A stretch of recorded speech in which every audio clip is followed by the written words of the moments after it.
Bonjour à tous, bienvenue sur ABC Juris. Aujourd'hui, on va parler du système juridique des États-Unis.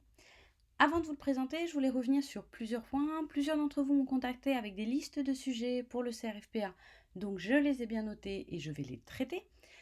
Également, n'hésitez pas à vous abonner si les vidéos vous sont utiles en cliquant sur le lien à la fin de la vidéo et à activer la notification, comme ça vous aurez l'information de chaque nouvelle vidéo en anglais juridique, il y en a à peu près une par semaine.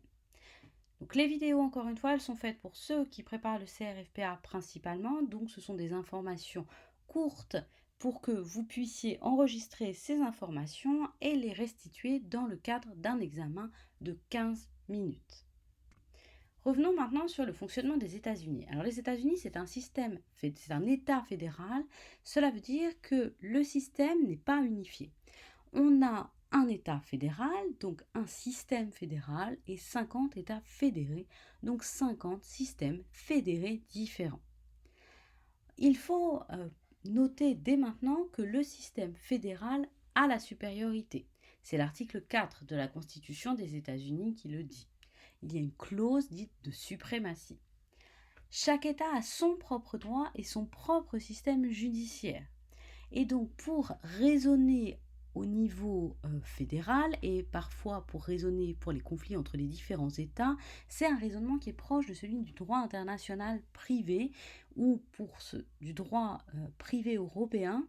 Lorsque on doit appliquer, lorsqu'on a un litige, il faudra vérifier la loi, quelle est la loi applicable, donc la loi de quel État s'applique et quelle est la juridiction compétente. Alors, je vais vous donner déjà des clés, mais ceux qui sont familiarisés avec le droit international privé peuvent transposer en quelque sorte certains des mécanismes au niveau des États-Unis et ils ne doivent pas le voir comme un État unifié.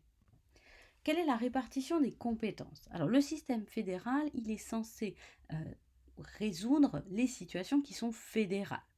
Et une situation est considérée comme relevant du niveau fédéral si en jeu est l'application d'une norme fédérale, soit la Constitution, soit des lois fédérales, soit des traités. Dès que l'application d'une norme fédérale est en jeu, alors l'affaire relève du système fédéral. Il est aussi censé s'appliquer lorsqu'on a des litiges entre plusieurs citoyens de plusieurs États ou de plusieurs pays.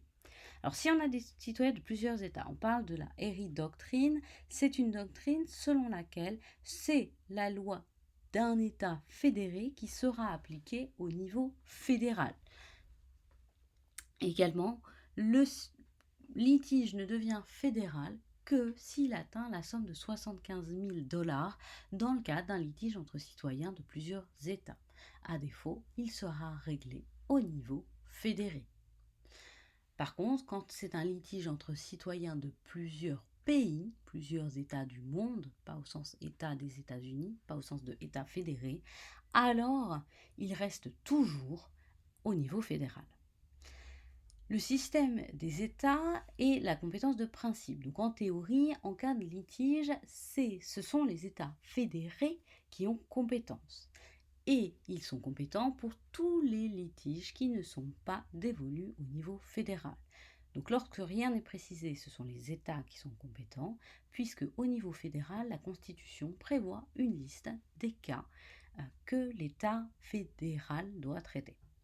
Certains cas, mais c'est très rare, passent d'un système à l'autre. Donc on a une affaire qui commence devant des juridictions fédérales et qui est transposée ensuite devant des juridictions fédérées, qui est envoyée devant des juridictions fédérées, ou à l'inverse, on a une affaire qui commence devant des juridictions fédérées et qui ensuite va relever des juridictions fédérales. Alors c'est plutôt dans ce cas-là, lorsque certaines affaires passent d'un cas à l'autre, d'un système à l'autre. Le système fédéral. Alors, je vais vous présenter d'abord le système fédéral et ensuite très rapidement les systèmes fédérés. Le système fédéral, alors la juridiction suprême, c'est la Cour suprême, the Supreme Court of the United States. On parle de SCOTUS. SCOTUS, c'est tout simplement l'abréviation de chacune des premières lettres de the Supreme Court of the US. Il y a des cours d'appel, on parle de appellate courts, il y a des juridictions de premier degré, des trial courts, et il y a aussi des juridictions spécialisées.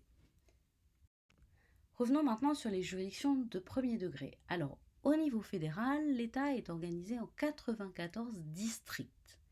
Et dans ces districts, il y a des trial courts. Donc ce sont des juridictions de premier degré, il y en a au moins une par État fédéré. On parle aussi de district court et elles sont compétentes pour les affaires en matière pénale et en matière civile. Donc ce sont eux qui ont le gros du contentieux fédéral. Il y a aussi des juridictions spécialisées. Alors les juridictions spécialisées, elles sont créées par le Congrès. Parmi ces juridictions, on en trouve une concernant le commerce international, the Court of International Trade. On en trouve une qui concerne aussi les réclamations contre l'État, US Court of Federal Claims.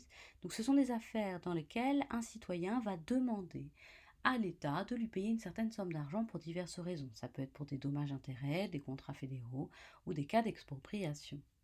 Dans les juridictions spécialisées, on a aussi les magistrate courts. Alors ce sont des cours qui sont plus petites que les juridictions fédérales de premier niveau et qui sont compétentes pour les affaires mineures sur accord des parties. Donc les parties sont d'accord pour que leur affaire soit traitée au niveau fédéral par des magistrats qui relèvent des magistrate courts. Et l'idée, c'est d'alléger la charge justement des trial courts, des district courts, puisque ces magistrats vont prendre les petits litiges. Si on devait faire une comparaison avec ce que l'on a connu en droit français, c'est en quelque sorte une juridiction de proximité, mais au niveau fédéral. Il y a également les bankruptcy courts, puisque le niveau fédéral a compétence exclusive en matière de faillite. Il y a les US Tax Courts, donc ça c'est la compétence en matière fiscale, donc pour les taxes qui relèvent du système fédéral. Il y a, alors, au niveau de l'Organisation des États-Unis, le pouvoir exécutif a de nombreuses agences ou administrations ou commissions. On parle le plus souvent d'agencies et au sein de ces agencies, il y a parfois des administrative courts ou au sein même de ces commissions, ou alors il y a une partie de ces organismes, de cette administration en fait de l'État qui contient des organes qui ont un pouvoir semi-juridictionnel. Donc, certaines agences gouvernementales règlent les conflits avec leurs usagers par le biais d'une espèce de juridiction administrative, dans lesquelles des juges administratifs participent et dans lesquelles la procédure du due process law est respectée. Mais ce ne sont pas forcément, pas toujours des juridictions à part et on parle parfois, mais pas tout le temps, de administrative court. Donc là, il y a une espèce de mélange entre le pouvoir judiciaire et le pouvoir exécutif. Il y a également la US Court of Appeal for Veterans Claims. Donc ça, ce sont les réclamations qui sont faites par les vétérans. US Court of Appeals for the Armed Forces. Donc ça, ce sont les appels qui sont faits par les membres des forces armées.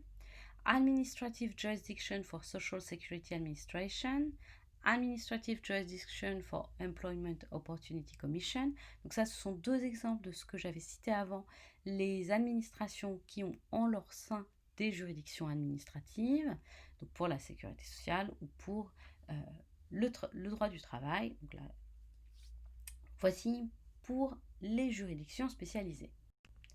En appel. Alors en appel, on a cette fois-ci 12 circuits et 12 cours d'appel. Et les cours d'appel, elles prennent les appels des juridictions qui sont des district courts, ou trial courts, en matière pénale et en matière civile. Elles prennent les appels dans des domaines qui sont spécialisés, le droit des brevets. Elles prennent les appels des décisions des administrations fédérales, donc les juridictions spécialisées dont je vous ai déjà parlé. Elles prennent les appels de certaines juridictions spécialisées, par exemple la Court of International Trade and the Court of Federal Claims. La Cour suprême maintenant. Alors la Cour suprême, elle est extrêmement importante aussi pour son raison, alors bien sûr de sa place dans sa hiérarchie, mais de son rôle politique. Elle a 9 juges, un Chief Justice, qui est le président en fait de cette cour, et 8 Associate Justices. J'aurais dû mettre un S, pardon. Faites attention aux conditions de nomination.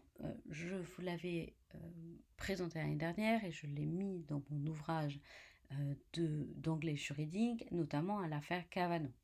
Dans cette affaire, c'était le problème de la nomination d'un nouveau juge à la Cour suprême.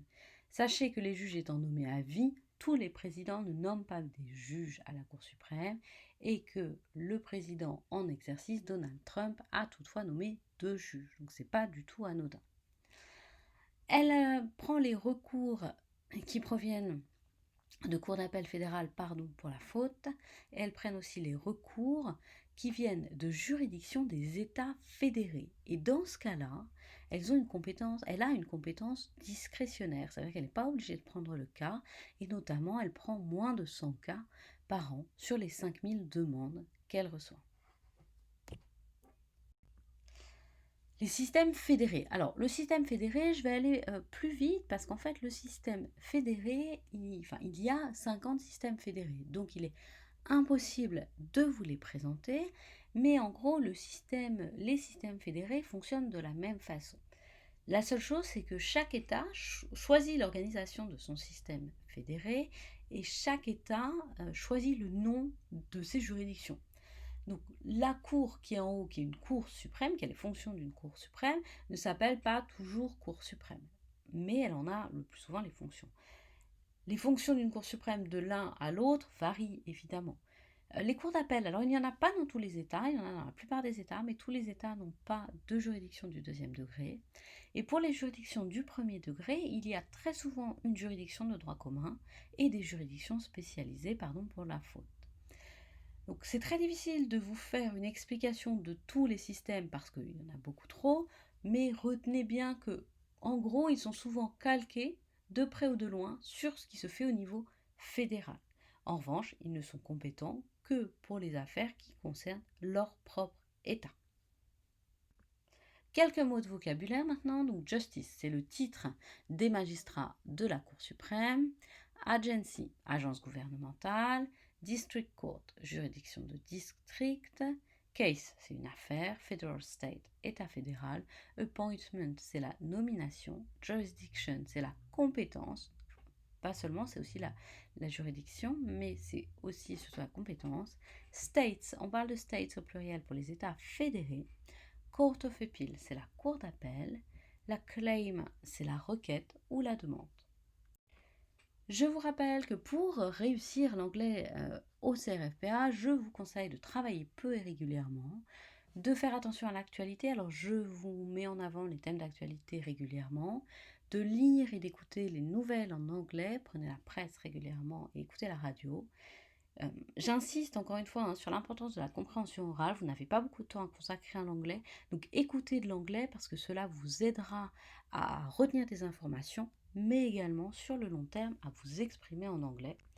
Concrètement, ce que je vous conseille, c'est de regarder les titres de la presse tous les 2 jours, alors pourquoi pas tous les 3 jours, mais en tout cas régulièrement, de lire une fois par semaine un article de la presse, peu importe lequel. L'idée c'est de travailler en anglais, de le résumer avec vos mots pour prendre l'habitude de vous exprimer en anglais et de lire un paragraphe de cet article à voix haute pour prendre l'habitude de parler à voix haute en anglais et d'entendre votre voix parler en anglais. Et pour finir, je vous annonce une super bonne nouvelle. Mon livre d'anglais juridique sera dans les bacs, la nouvelle édition sera dans les bacs le 15 juillet 2020. Donc n'hésitez pas, le livre complète évidemment très fortement ce que je vous dis dans les vidéos.